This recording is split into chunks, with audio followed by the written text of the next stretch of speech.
There are people who can leave a conversation and move on with their day as if nothing happened. And then there are those who walk away and replay every sentence in their head. They dissect their tone, analyze the other person's facial expression, reread text messages 3 times and wonder if that pause meant something deeper. If you overthink every conversation, you are not dramatic. You are not weak. You are experiencing a psychological pattern that developed for a reason. Overthinking conversations is rarely about the conversation itself. It is about safety. It is about belonging. It is about trying to predict and prevent emotional pain before it happens. Most chronic conversational overthinkers grew up in environments where emotional cues mattered. Maybe love felt conditional. Maybe approval was inconsistent. Maybe small shifts in tone signaled big consequences.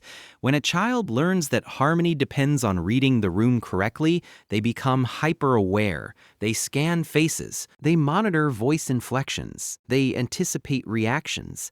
This ability becomes a survival tool. As adults, that survival tool doesn't disappear. It just sifts contexts. You might leave a meeting and think, "Did I sound stupid?" You might replay a joke and wonder, "Did that offend them?" You might send a simple text and panic when there's no reply for an hour.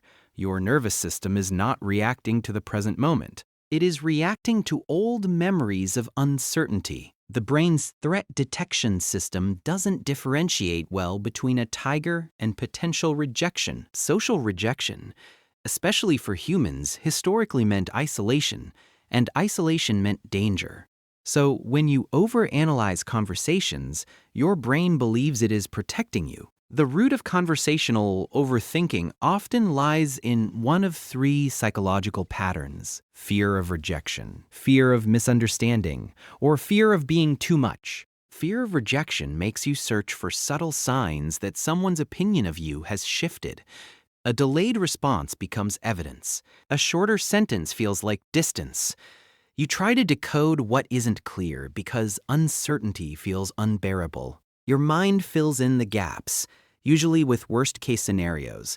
Fear of misunderstanding drives a different loop. You replay what you said, not because you think you're unworthy, but because you desperately want to be accurate. You want to be fair. You want to be fair. You want to be understood correctly.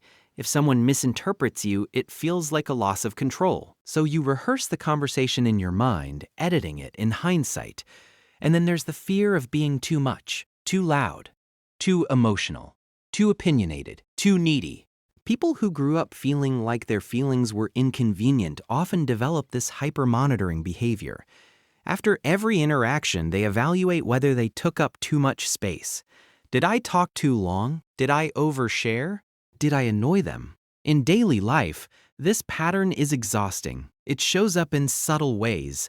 You hesitate before speaking in groups. You over-explain in emails. You apologize for things that don't require apology. You send follow-up messages to clarify something that was already clear. You assume silence means disappointment.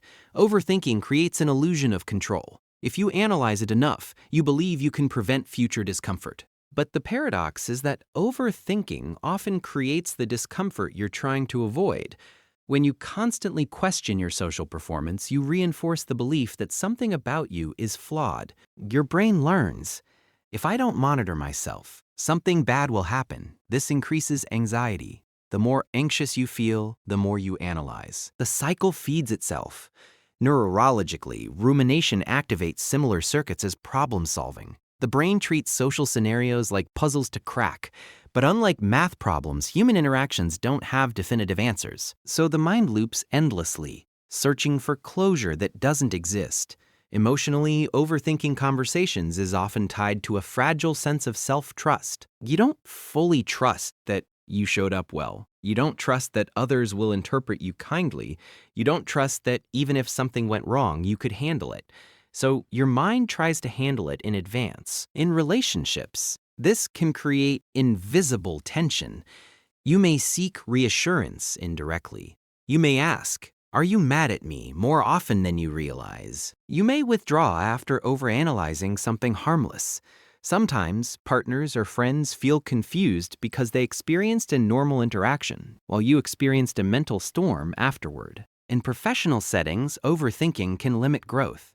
You may avoid speaking up because you fear replaying the conversation later.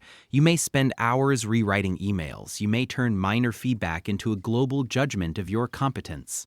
Yet, here's something important. The trait underneath overthinking is sensitivity, and sensitivity is not a weakness. It means you are attuned. It means you care about impact. It means relationships matter deeply to you. The goal is not to eliminate sensitivity. The goal is to reduce the fear attached to it.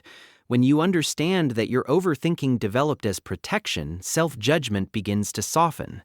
Instead of, why am I like this? It becomes, what was I trying to protect myself from? Often, overthinkers were once children who needed to predict emotional shifts to feel safe. Now, as adults, they are still predicting even when safety is no longer threatened. Healing begins with awareness of the moment the loop starts. After a conversation, notice the first critical thought. That sounded awkward. Pause there. Ask yourself, is this fact or fear? What evidence do I actually have that something went wrong? Most of the time, the evidence is thin. The mind fills silence with insecurity. Another powerful shift is practicing self-trust. Instead of reviewing every detail, experiment with this thought. I showed up as myself. That's enough. It may feel uncomfortable at first because your brain prefers certainty, but growth lives in tolerating uncertainty. It also helps to recognize that other people are not analyzing you the way you analyze yourself. Most individuals are preoccupied with their own performance. Just as you replay your words, they replay theirs. The spotlight effect makes us believe we are under constant evaluation, when in reality, everyone is managing their own internal narrative. There's also an emotional skill that overthinkers often lack practice in, letting discomfort exist without fixing it. If a conversation felt slightly awkward, that does not automatically require repair. Humans are imperfect communicators. Small misalignments happen constantly and resolve naturally. When you rush to mentally correct everything, you deny yourself the experience of resilience. You never get to see that nothing catastrophic happens. Over time, chronic conversational overthinking can erode mental well-being. It increases anxiety, disrupts sleep, and lowers confidence. It trains the brain to scan for social threats even in safe environments. But the hopeful truth is that patterns learned can be unlearned. Start small. After your next interaction, set a time limit. Allow yourself 5 minutes to reflect, then intentionally shift attention elsewhere. When your mind tries to pull you back, gently redirect it. Not with force, but with patience. Challenge the assumption that every interaction defines your worth. Conversations are moments, not verdicts. It can also be transformative to build tolerance for delayed reassurance. If someone doesn't respond immediately, instead of creating a story, practice saying, I don't have enough information yet. This interrupts the brain's habit of filling gaps with negativity, and perhaps most importantly, begin cultivating compassion for the part of you that overthinks. That part is trying to protect connection. It is afraid of losing love, respect, or belonging. When you respond with harsh self-criticism, I'm so annoying, or I always ruin things, you reinforce the insecurity that fuels the cycle. Self-compassion creates safety internally. When you feel safe within yourself, you don't need to scan externally as intensely. Imagine leaving a conversation and allowing it to be unfinished in your mind. Imagine trusting that if something truly needed clarification, the other person would express it. Imagine believing that you are allowed to be imperfect and still be valued. This is not about becoming careless. It's about becoming secure. Overthinking every conversation is not a personality flaw. It is an adaptation, and adaptations can evolve. The same mind that analyzes can also learn to reassure. The same sensitivity that detects tension can also deepen intimacy when guided by confidence rather than fear. You are not broken for replaying conversations. You learned to pay attention because attention once kept you safe. But you are no longer that uncertain child navigating unpredictable emotional terrain. Now you have agency. You have awareness. You have the ability to respond differently. The next time your mind begins its familiar loop, pause and gently remind yourself, I am safe. I am allowed to be human. Not every moment requires correction.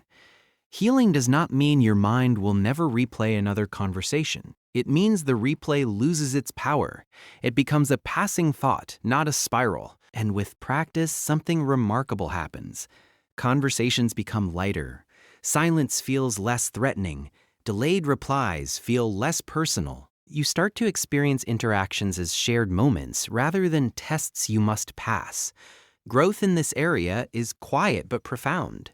It is the shift from hypervigilance to trust, from fear to acceptance, from self-monitoring to self-respect. And when you begin to trust yourself, truly trust that you are enough even when imperfect, the need to overthink every word slowly begins to fade.